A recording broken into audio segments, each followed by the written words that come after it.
My son announced, "You are not my real father. Mom's boyfriend is better," Elle said. Okay.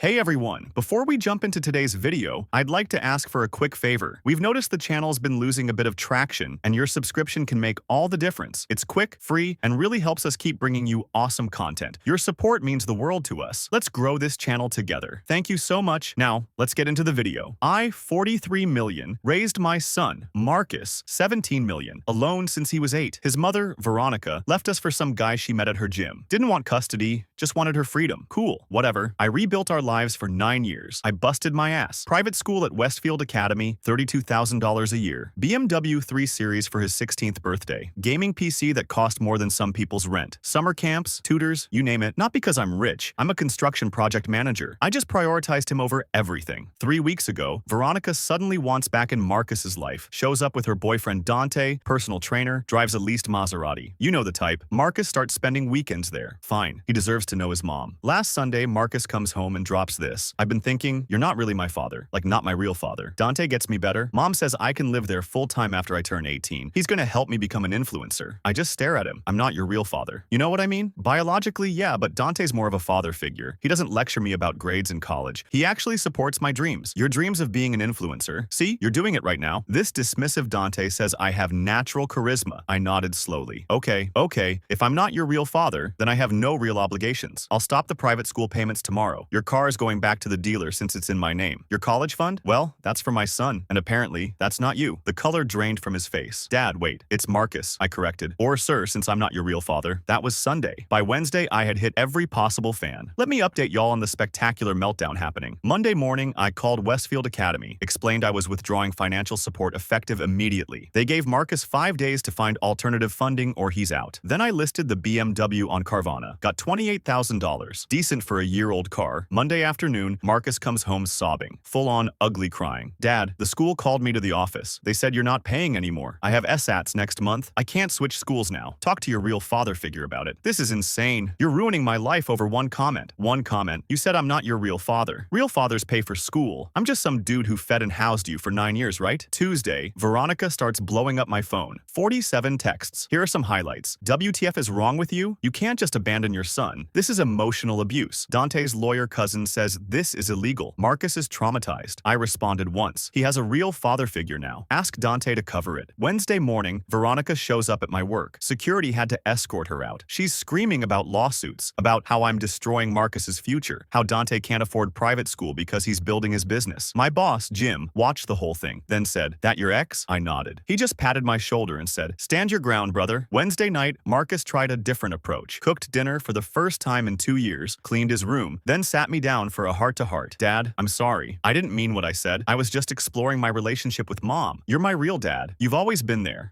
And this has nothing to do with losing your car in school. I mean, those things made me realize how much you do for me. So, if I restore everything tomorrow, we're good. You won't pull this again. I promise I'll never say anything like that again. And when Dante buys you a Maserati for graduation, when Mom offers you a room in their penthouse, what then? He couldn't look me in the eye. That's different. Get out of my sight, Marcus. Today's Thursday. The school wants payment by tomorrow. Marcus has been alternating between rage, tears, and love bombing. Veronica's threatened legal action 6 times. Hey, apparently, Marcus blocked her number after she asked him for $32. I'm sitting here with a beer, looking at Marcus' college fund statement. $127,000. Wondering if I should use it for that motorcycle I've always wanted. More updates coming. This is far from over. Buckle up because this week has been wild. Friday, deadline day. Marcus stayed home sick from school. Kit was in full panic mode, rotating between his mom's place and mine, trying to broker some kind of deal. Around noon, Veronica shows up with her sister Gabriella and, I kid you not, Dante's mother, Rosa. Rosa is this 65-year-old woman who apparently thinks her son walks on water. She starts lecturing me about family values. In our family, we don't abandon children over words. My Dante would never. Your Dante told my son he'd be a better father, but won't pay for his school. Sounds like he's great at talking, but not much else. Gabriella jumps in. You're being petty. Marcus is a child. He made one mistake. He's 17. In 8 months, he's an adult. Old enough to say I'm not his real father, old enough to deal with consequences. Veronica tries the tears. Please, his friends are at Westfield. His whole life is there. You're destroying his senior year. No, Marcus destroyed it when he decided Dante was his real father figure. I'm just adjusting my financial priorities accordingly. Then Dante himself shows up. This mirror rolls up in his Maserati wearing a tank top in 50 degrees weather. Bro, we need to talk man to man. Sure, you got $32. Listen, what Marcus said was out of pocket, but you're taking it too personally. Kids say dumb stuff, and adults deal with consequences. You wanted to be his father figure. Congrats. Figure out his tuition. I'm building my brand, bro. I got 3 fitness clients, and then you can't afford to be anyone's father figure. Leave my property. Saturday morning, Marcus goes nuclear. Posts on Instagram about how I'm an abusive narcissist who can't handle rejection. Tags extended family, my coworkers. He knows everyone. The post goes semi-viral in our area. 1,200 likes, 300 plus comments. Most comments actually roasted him. Bro said he wasn't his real dad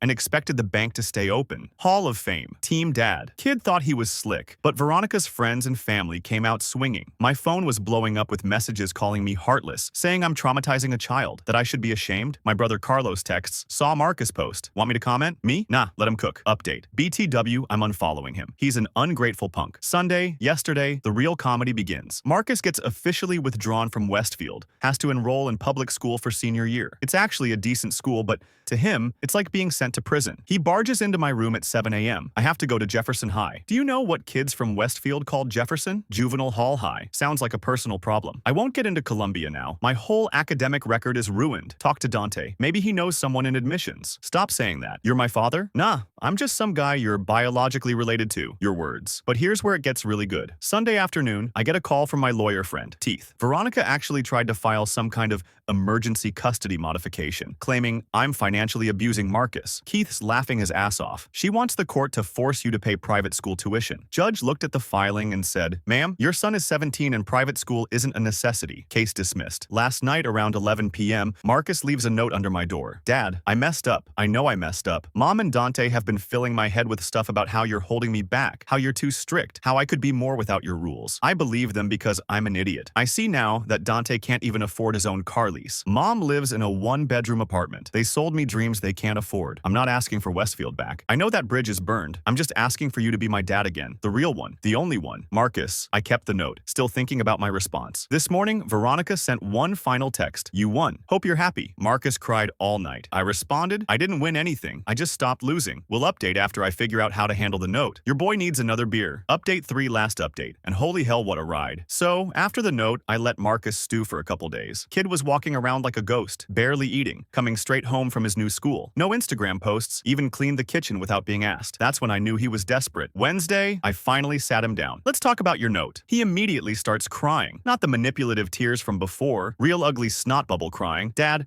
I'm so sorry I ruined everything. I'm so stupid. You're not stupid. You got played by 2 adults who should have known better. I just wanted to know my mom and she made it sound like you were the bad guy. Like you were the reason she left. Your mom left because she met Dante at the gym and decided being a mother was too boring. That's it. No deep story. She said you were controlling, that you wouldn't let her pursue her dreams. Her dream was to be a fitness influencer. She had 200 followers and spent our mortgage money on supplements she never sold. But sure, I was the problem. Thursday, got nuclear. Apparently, Dante got arrested. Turns out Mr. Maserati was running a supplement scam, selling fake pre-workout as pharmaceutical grade to his clients. One of them ended up in the hospital. Cops found $50 worth of counterfeit products in his apartment. Veronica calls me screaming. This is your fault? If you hadn't been so petty about Marcus, I wouldn't have pressured Dante about money. He only did this because I was stressing him. So, your boyfriend commits fraud and it's my fault. Olympic-level gymnastics there, Veronica. I need money for his bail. I laughed so hard I nearly dropped my phone. Ask his mother. She seems to think he's perfect. Friday was senior skip day at Jefferson High, but Marcus went anyway. Came home and said, it's actually not that bad. The kids are more real, less pretentious. This one girl, Maya, she's in my AP Calc class. She's really smart. Yeah, she said she saw my Instagram post.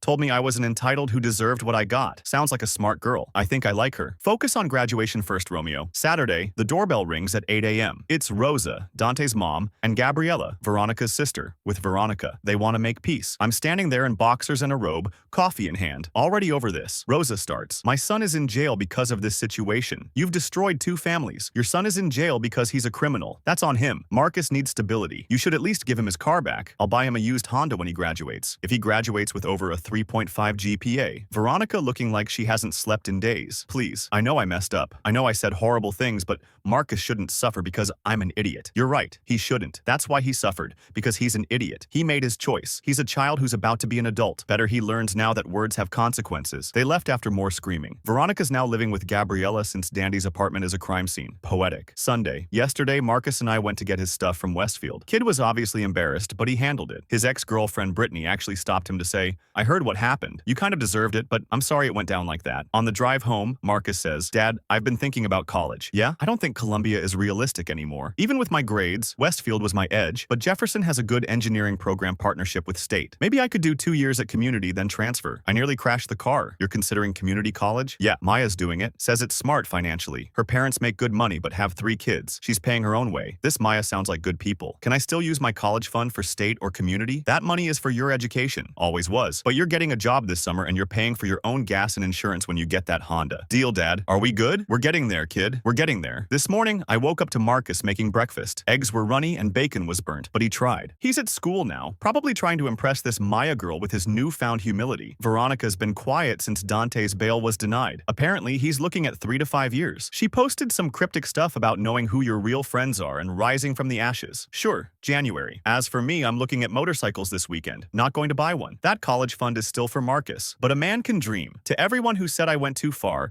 my kid learned that actions have consequences. He learned that you don't run on people who love you for people who just talk pretty. He learned that real support isn't just hype and promises. It's showing up every damn day for 9 years, even when it's hard. We're not perfect, we're not healed, but we're real. And that's more than Dante and his Maserati ever were. Thanks for following this show. Got to go crack a beer and watch the game. Peace out. Since everyone's asking, Marcus and Maya have a study date this Friday. Kid's nervous as hell. Also, Dante took a plea deal. 18 months. Veronica's already on Tinder. Some things never change.